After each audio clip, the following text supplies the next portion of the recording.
Oui, un monde d'hommes où les remarques sexistes et blagues misogynes fusent régulièrement en cuisine. Un monde qui a été longtemps fermé aux femmes. La preuve, la première à avoir été élue meilleure ouvrier de France en cuisine l'a été il y a tout juste 10 ans. Et ça peut même dégoûter certaines femmes de rester dans ce monde. Claire Berger-Lefranc a travaillé dans plusieurs grands restaurants à Londres et à Paris. Elle a décidé de quitter les cuisines professionnelles pour créer son entreprise de traiteur et elle a choisi de s'entourer que de femmes pour ne plus avoir à subir de comportements déplacés au quotidien. On va le dire clairement, moi j'ai été harcelée sexuellement et moralement par un chef parce que j'étais une femme. C'était des réflexions tous les jours sur ma féminité. Voilà, donc oui, effectivement, il y a la vieille école et il y a la nouvelle école.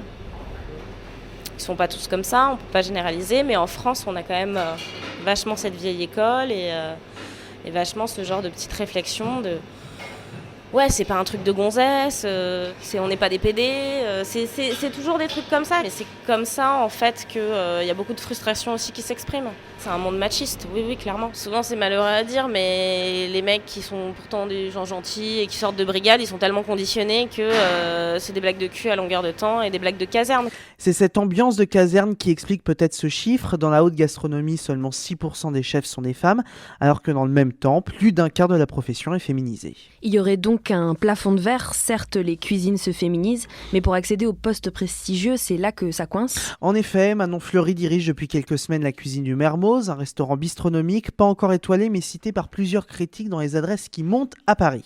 Quand on arrive dans la cuisine, son équipe s'active. 4 personnes, 2 hommes, 2 femmes.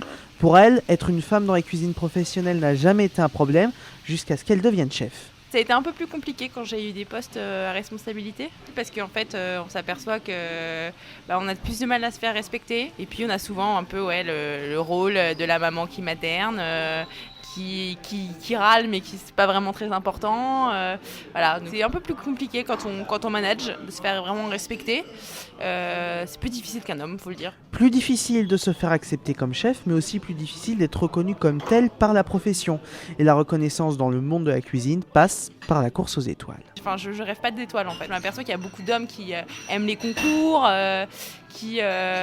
pour qui c'est la cuisine c'est une sorte de forme de la recherche ultime de l'excellence, de la perfection technique.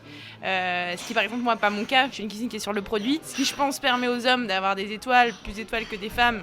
Déjà c'est le fait qu'ils soient plus nombreux, mais il y a vraiment toujours une espèce de compétition où ils cherchent à faire le mieux et pas forcément à être dans le faire plaisir, peut-être que recherchent plus les femmes. Maxime, vous avez aussi enquêté là où les futurs chefs se forment, dans les écoles de cuisine, et les femmes y sont encore peu nombreuses. Sophie est l'une des rares étudiantes en cuisine au CFA Médéric, l'école hôtelière de Paris. Effectivement, dans ma promotion, on est seulement 3 filles sur 13 étudiants, ce qui est peu.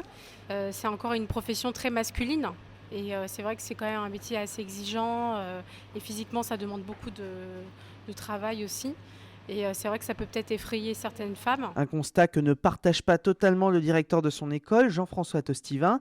Il veut croire que les mentalités changent alors que les promotions se féminisent petit à petit. Depuis une dizaine d'années, il y a une très forte progression de présence féminine dans les cuisines qui était nécessaire à mon avis. On est à un peu plus de 30% de femmes présentes dans l'école. J'ai envie de croire que les garçons aujourd'hui pensent autrement et agissent autrement avec un peu plus de respect en tout cas et que ça va se féminiser quoi qu'il en soit par rapport au talent et au travail. Donc j'ai envie de croire que dans les années à venir, elles seront étoilées ou voire meilleures ouvriers de France. Pour montrer ce changement, Télérama a publié en mars dernier une liste de 500 femmes chefs qu'on retrouve du petit boui-boui au restaurant étoilé en passant par les fermes auberges. Un mouvement de fond qui n'a pas encore atteint les tables les plus prestigieuses, celles de la haute gastronomie, primée par les grands guides et vitrine de la cuisine française à l'étranger.